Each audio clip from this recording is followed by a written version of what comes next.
Hi there, today's story comes from the book Donegal Folk Tales by Joe Brennan and it's called The Drowning Wave. So, Shawnee Doherty kept a boat on the lake near his home and would spend many hours on it fishing. It was a great place to contemplate his life and to find some peace and quiet away from his busy life. One fine day, with the sun high in the sky and the land lying still, he headed down to the lake to go fishing. As he walked, he met his neighbour Donal, who often accompanied him on the lake. "Are you coming with me today, Donal? For the season will be over soon," said Shawnee. "Surely," said he, "and it's a grand day to be out too." They pushed the boat into the water, jumped in and grabbed hold of the oars. They rowed out into the middle of the lake and cast their lines. It was one of those days when there wasn't a whisper of a wind or nor a ripple of water. Each and every sound from the land drifted across the water, and they felt they were part of the activities and conversations of the day. They sat in the boat facing each other, feeling their lines for any bites, but lost in their own thoughts. Suddenly Shawnee jumped to his feet, his face ashen white and pointing over the shoulder of Donal.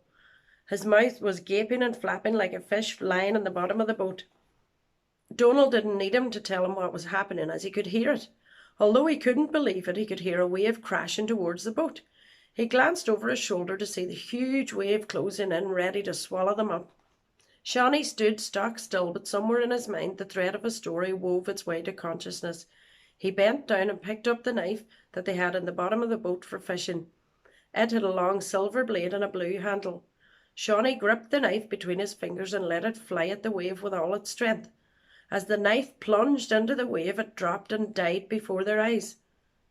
"What just happened?" Donal asked. "Why did you throw the knife? Why did it stop?" "I've no idea," said Shawnee. "I didn't realise I was even doing it, but I'm mighty glad I did." With that, they took in their lines, heaved to at the oars, and headed back to shore. "What do we tell our wives?" wondered Donal. "What can we tell?" said Shawnee. "They'll think we're crazy if we tell them what happened, or at least won't believe us." "You're right there," said Donal. They headed back to their homes, and all that evening each of their wives asked what was wrong. "Did you have a fall night?" "What happened today, for your feet are strange this evening?" But Shawnee and Donal just dismissed the questions and went to their beds early that night. It was little sleep they could get, and because of it Shawnee heard a light tapping on his door at midnight.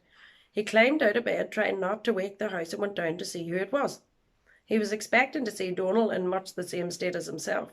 When he opened the door he could see no one. But his attention was drawn to the ground when he heard a voice speak up to him. "You must come with me, for my daughter is dying." He looked down to see a small old man standing pleadingly. "It's a doctor you need then," said Shawnee. "It's not a doctor that can save her, but only your hand. Please," he said. Well, whether it was because he couldn't sleep or because of the strange day he had had, Shawnee took his coat off the hook and followed the wee man. He led him out beyond the village and towards the hills. It was a clear night with a fine moon, and Shawnee had clear sight of the countryside around him. It all looked familiar, yet as he walked he felt he had no idea where he was. By and by he saw a small cottage in front of him with a line of white smoke drifting into the sky. He had to bend low to get in through the door, and when he stepped inside he was nearly driven back by the roaring fire that was in it despite the warm night.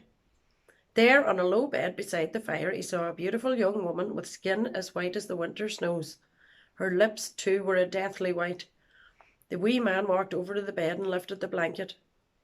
Poor Shawnee nearly fainted when he saw the wound in her leg, with a blue-handled knife with a long silver blade sticking out of it, the very knife he had thrown at the wave that day. And then he remembered a story he once heard of the drowning wave, and how such a wave was a fairy trying to take some poor unfortunate over to their side. Well, without hesitation Shawnee gripped the blue handle and pulled the knife from her leg. As he watched, the wound healed over, and he saw colour rush to her cheeks and her lips redden. "Thank you," said the wee man. "You've saved her life." "But she nearly took ours today," said Shawnee. "Aye, but we don't end life, just bring you a different one," said the fairy man.